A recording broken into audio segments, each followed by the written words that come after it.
Hi, I'm Jared Nelson, and welcome to Markets and Minds, the show where we break down big macro themes into simplified trade ideas. This week we are going to look at a topic that's red hot right now and rarely out of the headlines in the financial press: SPACs. You are almost certain to have heard the phrase and some of the big numbers associated with them, but you may not know much more than that. So, what exactly are SPACs? Why are they so popular right now, and should you be getting involved?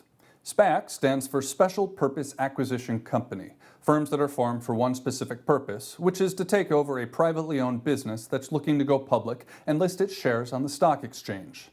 SPACs are shell companies that have no business apart from looking for an acquisition target and are formed by a group of initial investors, or sponsors as they are known. These sponsors are often high-profile deal makers, Wall Street pros and celebrities, figures who have a brand name. The sponsors create the shell company, apply for an IPO, and roadshow the SPAC to investors, outlining their plans, track records, and the type of companies they will be looking to acquire.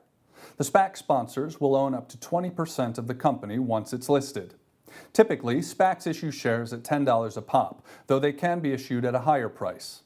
The money raised from the IPO of the SPAC is held in trust until the shell finds an acquisition target. Then those funds can be used to help finance the takeover. If the SPAC finds a takeover candidate, the SPAC sponsors will look to raise additional cash, some of which will be their own investments. However, the majority is likely to come from external investors, often in the form of PIPE, or private investment in public equity, in which institutions agree to invest in a company in return for getting shares in that business at a discounted price. All that needs to happen now is for a deal to be agreed with the target company. The SPAC will buy some or all of the shares in the target company, and the SPAC will usually assume the name of the business it is buying. For example, in 2019, the SPAC Social Capital Hedosophia acquired 49% of Richard Branson's Virgin Galactic and changed its name to Virgin Galactic, listing under the ticker SPCE. So, how do investors make money from a SPAC?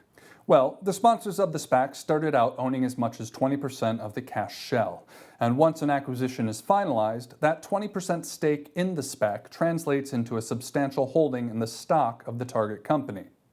That can mean big bucks if the target company is, for example, a highly prized tech startup.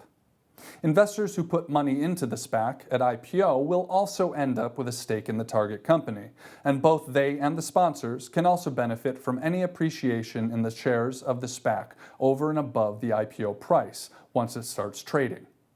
Of course, at this point, private investors can buy the SPAC shares if they choose. Those share price gains can be substantial, and since July last year, SPACs have dramatically outperformed the S&P 500. Churchill Capital Corporation IV, a SPAC which IPO'd in September 2020, has risen by almost 300% since it was issued at $10, though it is yet to finalize an acquisition.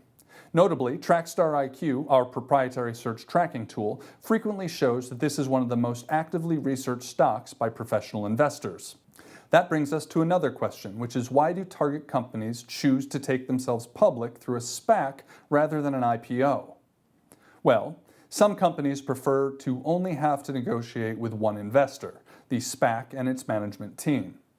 These deals can be concluded quickly, and the founders of the target business often retain a substantial stake in their baby. Also, not all businesses are right for the traditional IPO route. Now, there are just a few other points of interest, but they are pretty important. Firstly, SPACs have a finite life, and usually that's just 24 months. If they don't find a takeover target in that time, then they must be wound up and the cash that the SPAC held in trust is returned to shareholders. If you were an initial investor, that's not the worst outcome. After all, if you paid $10 and you get $10 back, you're flat on the deal. However, if you paid 3 times the issue price, then you will be down by around 70% on the trade because the only assets that the SPAC has is the cash it raised at IPO. Finally, the SPAC sector is becoming ever more crowded. There are more than 200 SPACs currently listed, and more cash shells are filing to IPO each week. All of these businesses are looking for suitable takeover targets, as there are so many viable and willing private companies. That might be good for target companies and their shareholders in the short term, and it might be good for the share prices of those SPACs who do conclude a deal. However, it won't be such good news for those SPACs that don't find a partner, and that's why investors should tread carefully. That's all we have time for this week. Remember, make sure you do your own due diligence before making any investment decisions.